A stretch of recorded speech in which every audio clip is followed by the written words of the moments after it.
Yes.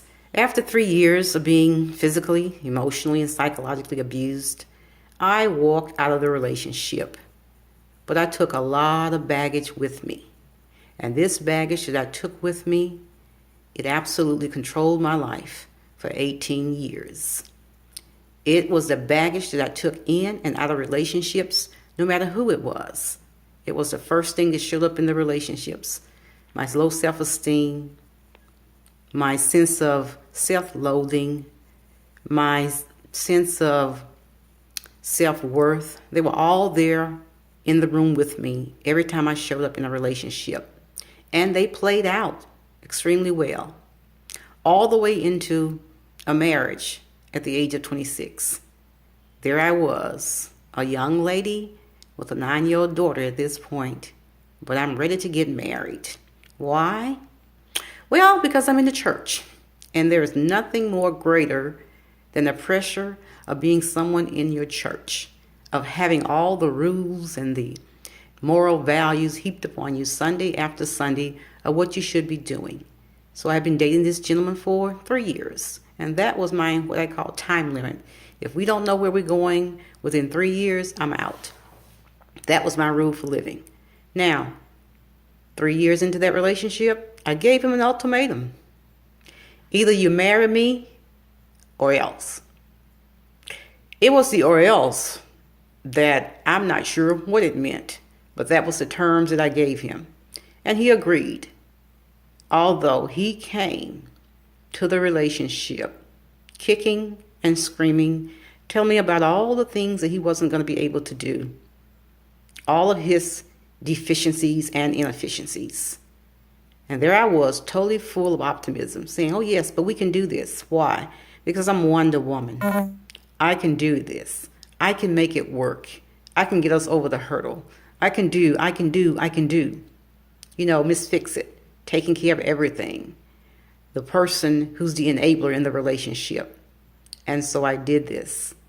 We started out initially on the wrong foot, living in 2 different states, trying to have a long-distance marriage. Not a relationship, a marriage. I was in college, and therefore I wanted to stay to finish out my degree and then move. Well, it took me all of 15 months to figure out that that wasn't going to work. Things were just not working. And if I wanted the marriage and I wanted to save the marriage, I was going to have to move to where my husband was. So I made a decision to do just that. It didn't get better once we were together. It got increasingly worse. His jealousy, his insecurity, his own personal self-loathing and lack of self-esteem did nothing to help mine. As a matter of fact, it eroded my self-esteem to the place where there was nothing in me. I was absolutely depressed, totally zapped of energy, no vision, no dream, just going through the motion day by day, doing my best to get through.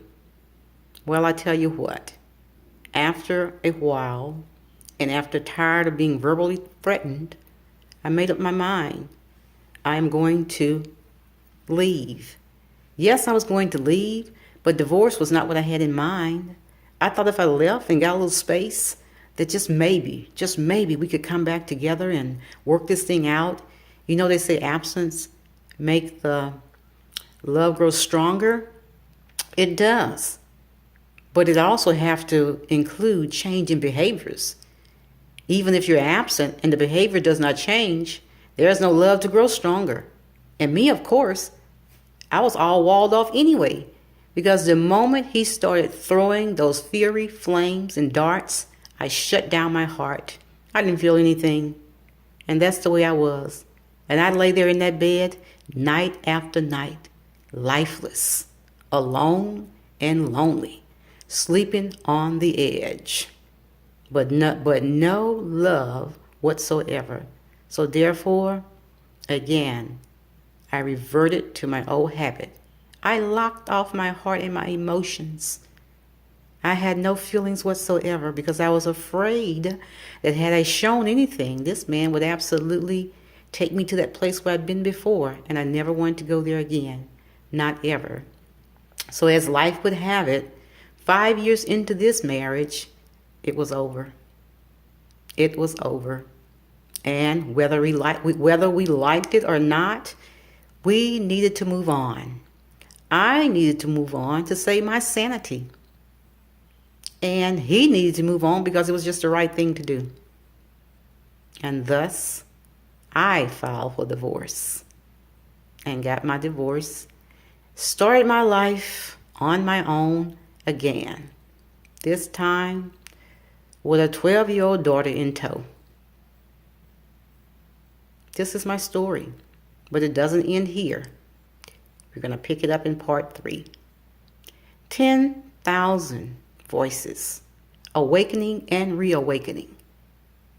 A place to tell your story, a place for support and encouragement, a place where you can share your heartaches, your heartbreaks, your disappointments, your disillusions, but also your victories, your comebacks, your triumphs, your ability to overcome and be an achiever in life. Come join us on Facebook.